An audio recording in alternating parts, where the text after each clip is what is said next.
Cari amici della montagna, eccoci a una nuova puntata di escursionismo sulle Prealpi.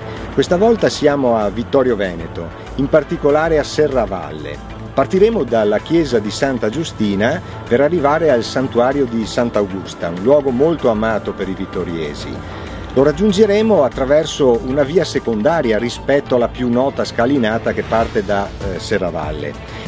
Dal santuario ci dirigeremo verso la Turris Nigra, che sovrasta il santuario stesso, e proseguiremo lungo la filatissima cresta della costa di Serravalle per portarci fino alla Valscura, ai piedi del Monte Pizzoc. Scenderemo lungo la valle e cominceremo a vedere queste vecchie borgate, quindi Marennes, Scarpedal, Naronchie, Pradal, per ritornare quindi al punto di partenza a Santa Giustina.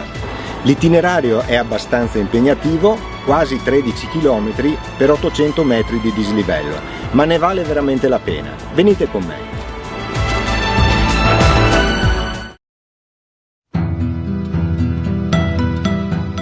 Da Porta Cadore a Serravalle di Vittorio Veneto ci portiamo alla chiesa di Santa Giustina, nota per custodire il pregevole mausoleo di Rizzardo VI, ultimo signore della nobile famiglia da Camino che governò Serravalle tra il XII e il XIV secolo.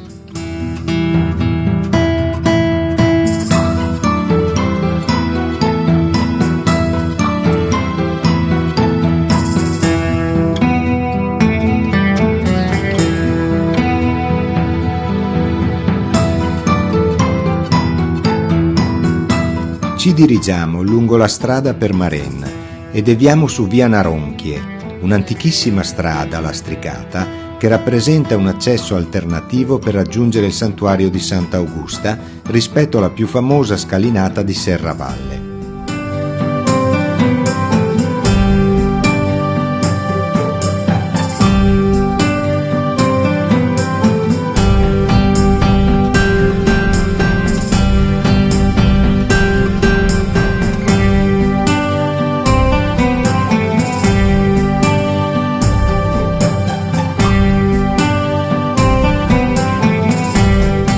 Superiamo il bel portale seicentesco ed arriviamo al santuario, posto in una posizione dominante sulla città di Vittorio Veneto, su Longhere e verso la vallata di Revine.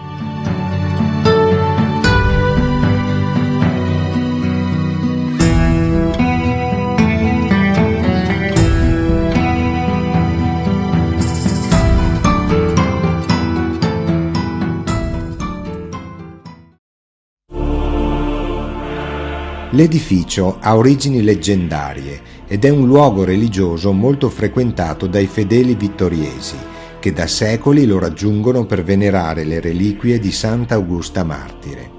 Fino a pochi anni fa, l'ultima lunga scalinata che dall'oratorio di Sant'Elena conduce al santuario veniva salita in ginocchio dai fedeli e qualche devoto partiva addirittura dalla maestosa gradinata d'accesso ai piedi del colle.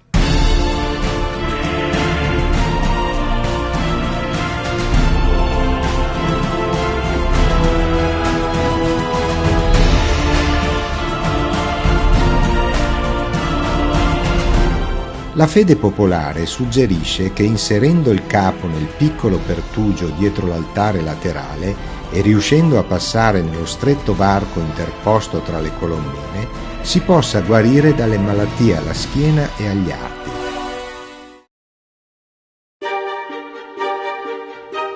Dal prato posto ad ovest della chiesa seguiamo il ripido sentiero indicato dal cartello per Madonna dell'Agnellezza, e coincidente con il sentiero TV1 dal Grappa al Cansiglio e anche con l'altavia numero 6.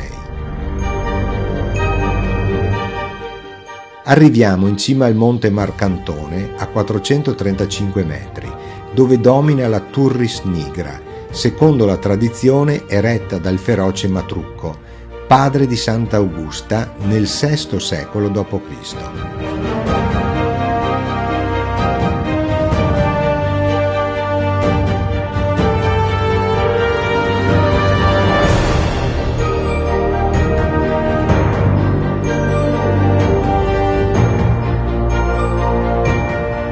sentiero si snoda lungo la costa di Serravalle ed arriva in località Mandroz, uno dei punti più caratteristici, contraddistinto da due lunghe formazioni rocciose parallele che hanno formato un corridoio naturale in passato utilizzato come ricovero per gli animali.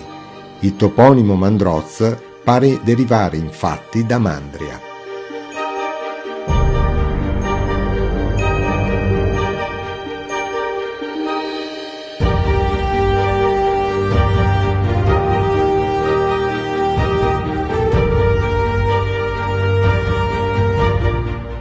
Dopo aver incontrato una vecchia cava di calcare, arriviamo in un valico in località Driocorghe, dove deviamo verso nord, risalendo in direzione di Madonna dell'Agnellezza.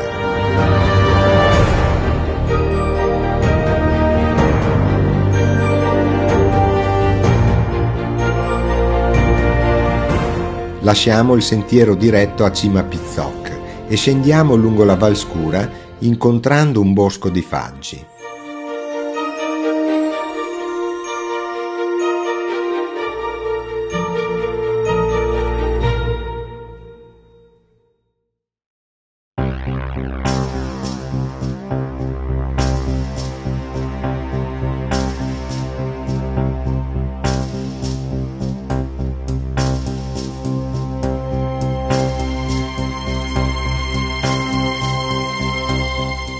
Giungiamo all'abitato di Marennes, dove sorge un edificio che in passato fu un antico convento legato alla chiesa di Santa Giustina a Serravalle, incontrata all'inizio del nostro itinerario.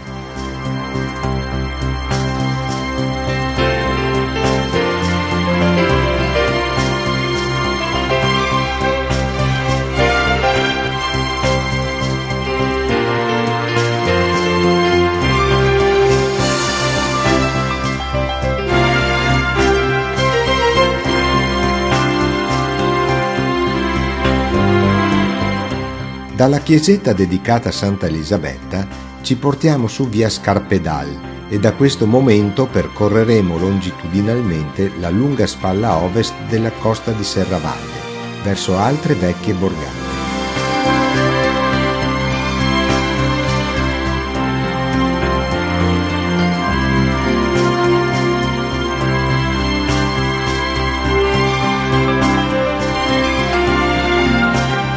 Incontriamo Borgo Pradal Alto, con la sua caratteristica fontana, ed in seguito Borgo Pradal Centro. Questo piccolo nucleo di case fu incendiato il 21 agosto 1944 da parte delle milizie nazi-fasciste e nell'immediato dopoguerra fu ricostruito solo parzialmente.